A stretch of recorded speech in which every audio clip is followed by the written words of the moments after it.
ආයිබෝවන් හැමෝටම 2026 ජනවාරි 12 කොළඹ කොටස් වෙළඳපොලේ දවසේ විස්තරත් එක්ක නැවතත් අපි එකතු වෙනවා. දින 11ක් තිස්සේ දිගටම උඩට ගිය මාකට් එක අද පොඩි විරාමයක් ගත්තා. ඉතින් අපි බලමු මේ හැරවුමට ඇත්තටම හේතුව මොකන්ද කියලා. හොඳයි. අපි කෙලින්ම යමු අද දවසේ වැදගත්ම අංකෙට. සමස්ත කොටස් මිල දර්ශකය, ඒ කියන්නේ ASP එක ඍණ 0.89කින් අද දවස අවසන් කළා. මේ පොඩි පහළ යාම තමයි අද දවසේ මුළු කතාවම වෙන්නේ. ඉතින් ඇයි මේ විරාමය ආවේ? හේතුව හරිම සරලයි.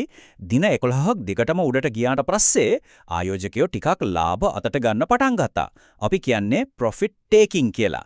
ඒ කියන්නේ පසුගිය දවස් ටිකේ මිල නැගපු කොටස් විකුණලා ඒකෙන් ලැබෙන ලාභය තමන්ගේ ගිණුමට දාගන්න එක. හරි. අපි දැන් බලමු දවස ඇතුලේ වෙළඳපොළ කොහොමද හැසිරුනේ කියලා. මොකද දවස ඉවර වෙද්දි පොඩි පහළ යාමක් තිබුණට දවස ඇතුලේදී නම් වාර්තාගත ඉහළ යාමකුත් අපිට දකින්න ලැබුණා. මෙන්න මේක තමයි අද දවසේ ඇත්තටම විශේෂම දේ. බලන්න දවස ඉවර වුණේ ඍණ අගයකින් උනත් දවල් වෙද්දි ASP එක ඒකක 23841 දක්වා ගිහින් අලුත්ම සර්වකාලීන වාර්තාවක් තිබ්බා. මේකෙන් පේනවා මාකට් එකේ යටින් තියෙන ශක්තිමත් බව තාමත් හොඳට තියෙනවා කියලා. හරි, අපි බලමු අවසාන සංඛ්‍යා ටික. ASPI එක ඒකක 45.79කින් පහළ ගිහින් දවස අවසන් කළේ 23608.51කින්. S&P SL20 එක දිහා බැලුවොත් ඒකේ වෙනස හරිම පොඩියයි. ඒකක 0.57කින් තමයි පහළ ගියේ. ඒ කියන්නේ ප්‍රතිශතයක් විදිහට 0.01ක් වගේ. ඒ කියන්නේ සැලකියුති වෙනසක් නෙවෙයි.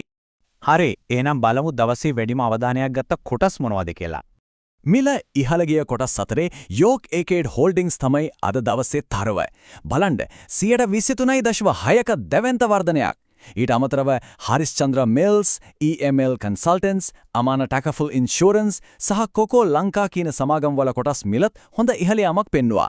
අනික් පැත්ත බැලුවොත් ඒෂියාසියා කමොඩිටිස් වල කොටස් මිල 20%කින්ම පහළ ගිහින් තිබුණා. ඒ වගේම තමයි කොළඹ ඩොක්යාඩ් සහ මර්චන්ට් බැංක් ඔෆ් ශ්‍රී ලංකා කියන කොටස් දෙකෙත් සැලකිය යුතු මිල පහළ යාමක් අද දවසේ දකින්න ලැබුණා. එතකොට ඇයි දර්ශකය පොඩ්ඩක් පහළට ගියේ? ප්‍රධානම හේතුව තමයි කොළඹ ඩොක්යාඩ්, රිචඩ් පියරිස් සහ H&B වගේ ලොකු සමාගම්.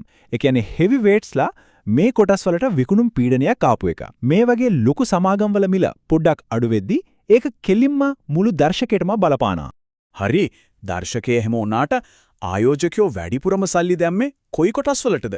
අපි දැන් බලමු දවසේ පිරිවැටුම, ඒ කියන්නේ ටර්නෝවර් එක සහ වැඩිම ක්‍රියාකාරීත්වයක් තිබුණු කොටස් මොනවද කියලා. අද දවසේ මුළු පිරිවැටුම රුපියල් බිලියන 5.2ක් වගේ හොඳ අගයක තිබුණා. මේකෙන් වැඩිම ගනුදෙනු වුණේ commercial bank, John Keells holdings සහ රොයල් සෙරාමික්ස් කියන කොටස් තුනේ. ඉතින් පැහැදිලි නේද ආයෝජකින්ගේ වැඩිම අවධානයක් මේ කොටස් වලට තිබිලා තිනවා කියලා. විදේශීය ආයෝජකයෝ පැත්තෙන් බැලුවොත් ඔවුන් රුපියල් මිලියන 241ක කොටස් මිලදී ගන්නකොට මිලියන 270ක් වටිනා කොටස් විකුණලා දාලා. ඒ කියන්නේ ගත්තට වඩා විකුණපු එක වැඩි. ඉතින් දවස් අවසානයේ රුපියල් මිලියන 35ක ශුද්ධ විදේශී මුදල් පිටට ගලා යාමක් තමයි වාර්තා වෙන්නේ. ඒ විතරක් නෙවෙයි අද දවසේ බ්ලොක් ට්‍රේඩ්ස් කියන විශාල ගනුදෙනුත් කීපයක්ම වුණා. විශේෂයෙන්ම ජොන් කීල්ස් හෝල්ඩින්ග්ස්, කෝගිල්ස් සහ කමර්ෂල් බැංක් ක්‍රියාවල. මේ වගේ ලොකු ගනුදෙනු වලින් පේන්නේ ආයතනික ආයෝජකයෝ, ඒ කියන්නේ ලොකු ෆන්ඩ් එහෙම මේ සමාගම් ගැන විශ්වාසය තියලා දිගටම සක්‍රියව ඉන්නවා කියන එකයි. හරි. දැන් අපි මේ ඉලක්කම් වලින් පොඩ්ඩක් එහාට ගිහින් බලමු වෙළඳපොලේ තියෙන සමස්ත මනෝභාවය, ඒ කියන්නේ සෙන්ටිමන්ට් එක සහ ලොකු චිත්‍රය, ඒ කියන්නේ රටේ ආර්ථිකය මේකට කොහොමද බලපාන්නේ කියලා. වෙළඳපොළ විශ්ලේෂණ වාර්තා වලින් උපුටාගත් මේ වාක්‍යයෙන් අද දවසේ ආයෝජක හැඟීම නියමටම සාරාංශිකද වෙනවා. ඒකේ කියවෙන්නේ සුළු ලාභ ලබා ගැනීමක් මැද දින 11ක ජයග්‍රාහී ගමන නතර වේ කියලා. තව වැදගත් දෙයක් තමයි මාකට් බ්‍රෙත් කියන එක. මේකෙන් බලන්නේ සරලවම මිල නැගපු කොටස් කීයක් තියෙනවද, මිල බැහැපු කොටස් කීයක් තියෙනවද කියලා. අද මිල නැගලා තිබුණේ කොටස් 93ක විතරයි. හැබැයි කොටස් 128ක මිල පහළ ගිහින් තිබුණා. මේකෙන් අපිට තේරෙනවා අද දවසේ පහළ යාම එක කොටසකට දෙකකට සීමා නොවි වෙළඳ පොලේ බහුතරයකටම බලපෑවා කියලා. හොඳයි. අපි මේ වෙළඳ පොලේ සිදුවීම් රටේ ලොකු ආර්ථික තත්ත්වයට එක්ක සම්බන්ධ කරලා බලමු.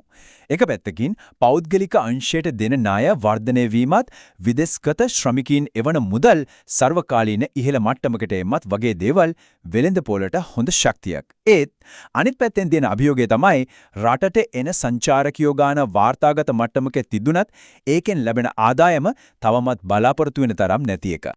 ඉතින් මේ හැමදේම එක්ක අපේ හිතේ ඉතුරු වෙන ප්‍රශ්නේ තමයි මේක. දින 11ක රැලියට වැටුණ මේ බ්‍රේක් එක දිගටම තියෙයිද? එහෙමත් නැත්නම් රටේ තියෙන ශක්තිමත් ආර්ථික පදනම නිසා වෙළඳපොළ ආයෙමත් වේගයෙන් උඩට යන්න පටන් ගනීවිද?